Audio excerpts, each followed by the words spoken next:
Hello friends. आज हम लोग भारत के संविधान में 5 आर्टिकल्स देखेंगे। ये सुप्रीम कोर्ट से संबंधित हैं। ये आर्टिकल्स यूनियन जुडिशरी से संबंधित हैं। तो सबसे पहले हम लोग देखेंगे article 134A, certificate for appeal to Supreme Court. तो जब भी कोई हाई कोर्ट अगर कोई पास करता है या एक जजमेंट पास करता है या डिग्री पास करता है या फाइनल ऑर्डर पास करता है या कोई सेंटेंस पास करता है, उस स्थिति में मी और शैल दोनों है। हाई कोर्ट चाहे तो करे या फिर हाई कोर्ट को करना ही होगा। क्या करना होगा? कंसीडर करना होगा question of granting a certificate for appeal to Supreme Court. एक सर्टिफिकेट ग्रांट करने का क्वेश्चन उसको करना होगा या कर सकता है हाई कोर्ट अपील करने के लिए, सुप्रीम कोर्ट में अपील करने के लिए। मे और शैल क्यों लिखा है ये हम अभी पढ़ेंगे थोड़ी देर में। ये कर भी सकता है, मे और शैल करना ही होगा, दोनों ही चीजें हैं इसमें आर्टिकल 132(1) में दिया हुआ है, 133(1) में दिया है और 134(1) में दिया हुआ है। अच्छा, किस ऑर्डर्स के केस में दिया जाएगा? जो भी ऑर्डर्स वगैरह हैं आर्टिकल 132(1) में, 133(1) में, 134(1) में। 132(1) में कॉन्स्टिट्यूशनल इंटरप्रिटेशन की बात है, 133(1) में वो सिविल मैटर्स है, 134(1) में क्रिमिनल मैटर्स है।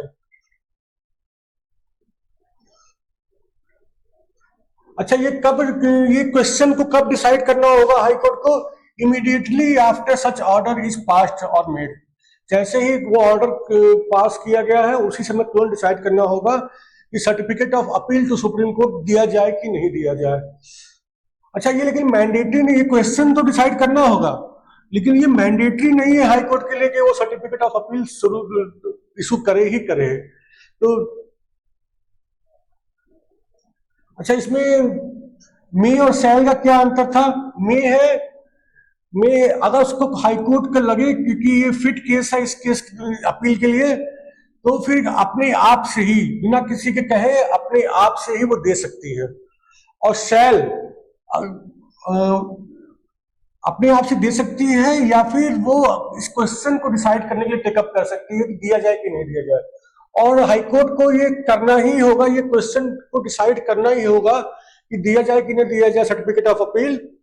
अगर एक ओरल एप्लीकेशन दिया जाता है किस पार्टी के द्वारा या उसके बिहाफ पर, जो एग्रीव पार्टी है, कोई डिसीजन हुआ वो उसमें कोई एग्रीव पार्टी है उसकी तरफ से या उसके द्वारा कोई ओरल एप्लीकेशन दिया जाता है कि मुझे एक सर्टिफिकेट ऑफ अपील दीजिए, मैं सुप्रीम कोर्ट में जाना चाहता हूं, तो फिर हाई कोर्ट को ये क्वेश्चन डिसाइड करना ही होगा कि वो सर्टिफिकेट ऑफ अपील दिया जाए कि नहीं दिया जाए। इसका मतलब ये कतई बिल्कुल नहीं है कि उसको हाई कोर्ट को ये सर्टिफिकेट देना ही देना होगा, लेकिन ये इशू टेकअप करना होगा अगर वो ओरल एप्लीकेशन दी जाती है तो। और अगर नहीं दी जाती है कोई ओरल एप्लीकेशन तो हाई कोर्ट अपने मन से चाहे तो ये क्वेश्चन डिसाइड कर सकता है कि दिया जाए कि नहीं दिया जाए। वो हो सकता है ये क्वेश्चन टेकअप ही ना करे अपने मन से, हो सकता है अपने मन से टेकअप कर ले, फिर उसके बाद दोनों ही केस में हो सकता है इशू कर दे, हो सकता है इशू ना करे। इसमें शैल वाले में है कि उसको टेकअप करना होगा क्वेश्चन, फिर उसके पास ऑप्शन है चाहे तो इशू करे चाहे तो ना करे। इसको डायग्राम के फॉर्म में देख लेते हैं। हाईकोर्ट ने कोई जजमेंट दिया किस टाइप का, 132(1), 133(1), 134(1), उसके बाद तुरंत ही इसको ये देखना होगा कि सुओ मोटो अगर वो उसको ठीक लग रहा है तो वो डिटरमाइन करे इस क्वेश्चन को कि दिया जाए कि ना दिया जाए सर्टिफिकेट अपील के लिए सुप्रीम कोर्ट में। और अगर कोई ओरल एप्लीकेशन आ गई है तो उसको ये क्वेश्चन टेकअप करना ही होगा कि दिया जाए कि नहीं दिया जाए। इसका मतलब ये बिल्कुल नहीं है कि देना ही होगा सर्टिफिकेट ऑफ अपील। आर्टिकल 137 इसमें है रिव्यू ऑफ जजमेंट्स और orders by Supreme Court. Supreme court ने कुछ ऑर्डर्स पास किए या जजमेंट दिया तो वो सुप्रीम कोर्ट खुद ही उसको रिव्यू भी कर सकती है। कुछ जजमेंट डिलीवर हो गया तो वो अगर पटिशनर चाहे, जो एग्रीड पार्टी चाहे, तो वो रिव्यू पिटीशन डाल सकती है, सुप्रीम कोर्ट से रिक्वेस्ट कर सकती है कि इसको अपने जजमेंट को या ऑर्डर को रिव्यू कर लीजिए प्लीज। इसमें लेकिन क्या लिमिटेशंस है? इसमें लिमिटेशंस है कि जो भी एक कोई ये जो पावर है रिव्यू करने की, ये पार्लियामेंट के बनाए गए कानूनों के अंतर्गत है, ठीक है। और जो भी रूल्स वगैरह बनाए गए हैं under article 145 by the supreme court, जो भी कोर्ट के प्रोसीजर डिफाइन करने के लिए रूल्स बनाए गए हैं वो उसके भी अंतर्गत है। ये दोनों की कंप्लायंस करनी होगी तब रिव्यू पिटीशन जा सकती है। अच्छा, रिव्यू पिटीशन कब कब डाली जा सकती है, किन केसेस में डाली जा सकती है? डिस्कवरी ऑफ मिस्टेक और error on the face of the record, एकदम अपेरेंटली दिख रहा है कि कुछ एरर हो गई है, कुछ मिस्टेक हो गई है, तो रिकॉर्ड्स देख करके तो उस केस में रिव्यू पिटीशन डाली जा सकती है। अगर कुछ इंपॉर्टेंट नया और इंपॉर्टेंट मैटर आ गया है, एविडेंस आ गया है, कोई नया एविडेंस आ गया है, इंपॉर्टेंट एविडेंस आ गया है, डिस्कवर हुआ है, तो भी रिव्यू पिटीशन डाली जा सकती है। और इसके अलावा कोई और पर्याप्त कारण हो तो भी रिव्यू पिटीशन डाली जा सकती है। अच्छा, रिव्यू पिटीशन के बाद भी एक ऑप्शन है, वो है क्यूरेटिव पिटीशन।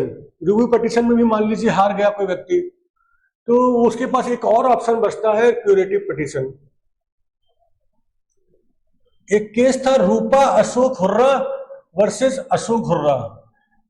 इसमें सुप्रीम कोर्ट ने जजमेंट दिया था कि अगर रिव्यू पिटीशन डिसमिस हो गई है आर्टिकल 137 वाली, तो फिर सुप्रीम कोर्ट एक क्यूरेटिव पिटीशन भी ले सकता है, ठीक है, एंटरटेन कर सकता है और इसके अपने जजमेंट और ऑर्डर को रिकंसिडर कर सकता है। क्या पर्पस होगा क्यूरेटिव पिटीशन का? सुप्रीम कोर्ट की प्रोसेस का मिसयूज रोकना और ग्रॉस मिसकैरियज ऑफ जस्टिस को क्योर करना, उसको अवॉइड करना, गलत जजमेंट ना दे दिया जाए, इसके लिए अवॉइड करने के लिए क्यूरेटिव पिटीशन भी दी जा सकती है। सुप्रीम कोर्ट क्यों ले सकता है ये curative petition? Supreme court can admit a curative petition in exercise of its inherent powers. Supreme court के पास जो भी इनहेरेंट पावर्स हैं उसके तहत वो क्यूरेटिव पिटीशन एडमिट कर सकता है। अच्छा, क्यूरेटिव पिटीशन के लिए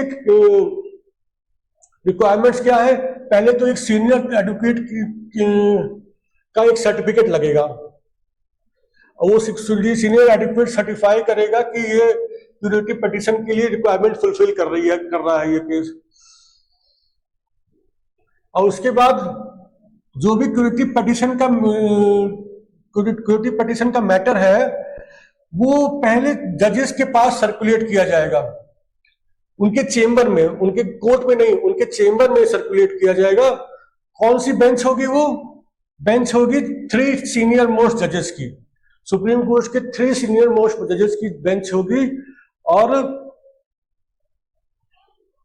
उसके अलावा सच सर्विंग जजेस who were members of the bench which pass the judgment. इसके अलावा वो जजेस जिन्होंने वो ऑर्डर पास किया था, जजमेंट पास किया था, अगर वो नौकरी में हैं अभी भी, तो उनके बेंच में वो भी रहेंगे। 3 सीनियर मोस्ट जजेस रहेंगे सुप्रीम कोर्ट के, प्लस वो सब जजेस रहेंगे जो जिन्होंने वो ऑर्डर या जजमेंट पास किया था।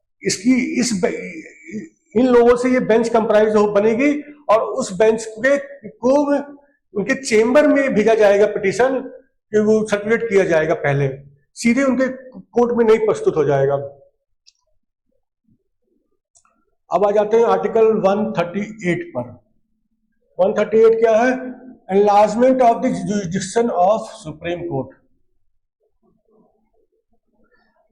आर्टिकल 138 का उद्देश्य है सुप्रीम कोर्ट की जुरिसडिक्शन को बढ़ाना, ठीक है। किस लिए बढ़ाना? ताकि स्पीडी डिस्पोजल ऑफ केसेस हो जाए, और जितने भी मैटर्स आर्टिकल 131 में दिए हुए हैं, इसके अलावा सुप्रीम कोर्ट के पास कुछ और मैटर्स में भी ओरिजिनल जुरिसडिक्शन आ सकता है। तो जो भी मैटर यूनियन लिस्ट में दिए गए हैं, शेड्यूल 7 के यूनियन लिस्ट में दिए गए हैं, जिसपे सेंट्रल गवर्नमेंट को पावर है इन मैटर्स पे कानून बनाने की, सुप्रीम कोर्ट के पास भी पावर है, उसमें जुरिसडिक्शन है। जो भी मैटर्स यूनियन लिस्ट में दिए गए हैं उसमें ओरिजिनल जुरिसडिक्शन है। लेकिन अगर पार्लियामेंट कोई कानून बना करके ऐसा कहे कि सुप्रीम कोर्ट के पास पावर दी जा रही है, ये ओरिजिनल जुडिस्डिक्शन की पावर दी जा रही है यूनियन लिस्ट के मैटर्स पे, तब सुप्रीम कोर्ट के पास ये पावर आ जाएगी। ठीक है।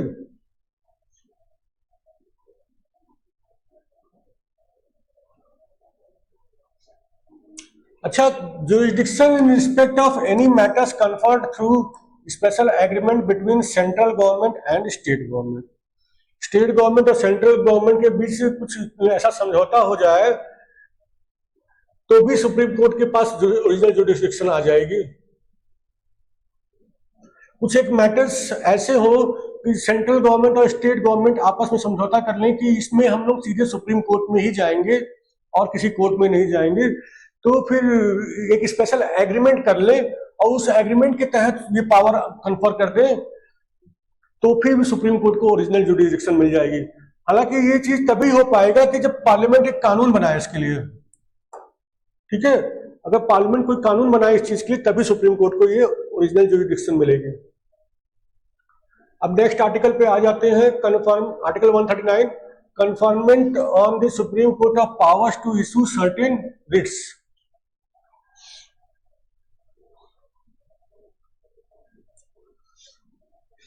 देखिए, आर्टिकल 32(1) में, आर्टिकल 32(2) में है, हाँ आर्टिकल 32(2) में है कि रिट्स इशू करने की पावर फंडामेंटल राइट्स के चैप्टर में दिया हुआ है कि फंडामेंटल राइट्स का वायलेशन हो रहा हो तो सुप्रीम कोर्ट रिट्स इशू कर सकती है। तो वो तो आर्टिकल 32 में है। अगर फंडामेंटल राइट से रिलेटेड मैटर है, अगर मान लीजिए फंडामेंटल राइट से रिलेटेड मैटर नहीं है, कोई और मैटर है, तब क्या सुप्रीम कोर्ट रिट्स या डायरेक्शंस या ऑर्डर्स इशू कर सकती है? देखिए, रिट्स किस प्रकार की इशू कर सकती है supreme court? Habeas corpus, mandamus, prohibition, को वारंटो, सर्टियरी, या फिर इनमें से कोई भी एक। ठीक है।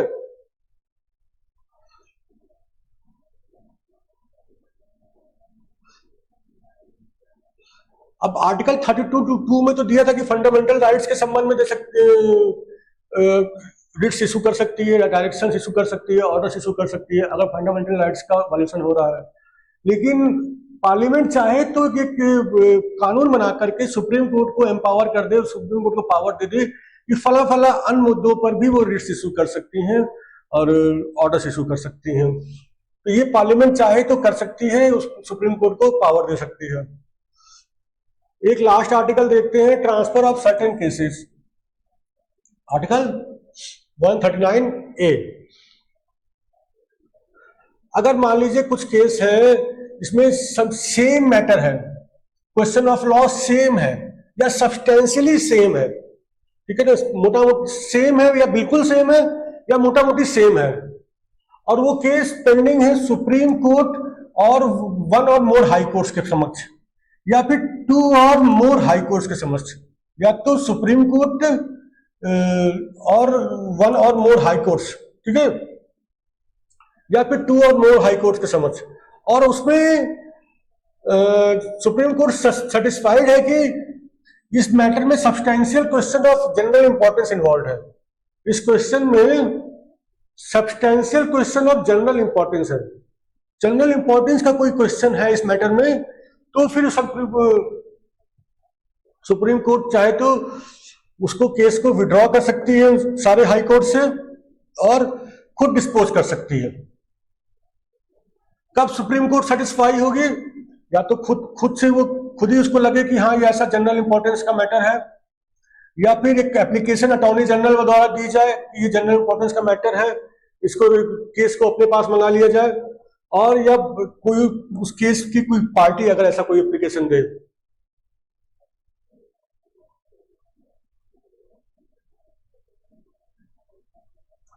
अच्छा, एक क्वेश्चन, वो केस आ गया सुप्रीम कोर्ट के पास, अब सुप्रीम कोर्ट उस क्वेश्चन को डिसाइड करेगी, उसके बाद हाई कोर्ट को वापस कर देगी, जिस हाई कोर्ट से वो विड्रॉ किया गया था केस, उस हाई कोर्ट को वापस कर देगी अपने जजमेंट के साथ, उस क्वेश्चन पर अपने जजमेंट के साथ उस हाई कोर्ट को वापस कर देगी जिस हाई कोर्ट से विड्रॉ किया गया था केस। अब हाई कोर्ट की ड्यूटी क्या है? अब हाई कोर्ट उस केस को डिस्पोज करे in conformity to judgment of the supreme court. उस जो सुप्रीम कोर्ट ने जजमेंट दिया है उसके परिप्रेक्ष्य में उस केस को डिसाइड करे, उसको ओवररूल करते हुए नहीं, उसके अकॉर्डिंग। अच्छा, सुप्रीम कोर्ट के पास ये भी पावर है कि वो चाहे तो एक केस को एक हाई कोर्ट से हटा करके दूसरे हाई कोर्ट में भेज दे। किसी भी केस को, अपील को, या कोई अदर प्रोसीडिंग्स है हाई कोर्ट के समझ पेंडिंग है, तो वो किसी दूसरे हाई कोर्ट को ट्रांसफर कर सकते हैं। अच्छा, सुप्रीम कोर्ट ऐसा करेगी क्यों? जब उनको लगे कि ये जस्टिस डिलीवर करने के लिए, क्विक जस्टिस डिलीवर करने के लिए ये सही रहेगा। ठीक है। अच्छा, 139 के ए के प्रोविजंस हैं किस लिए, उनका पर्पस क्या है? इनेबल ये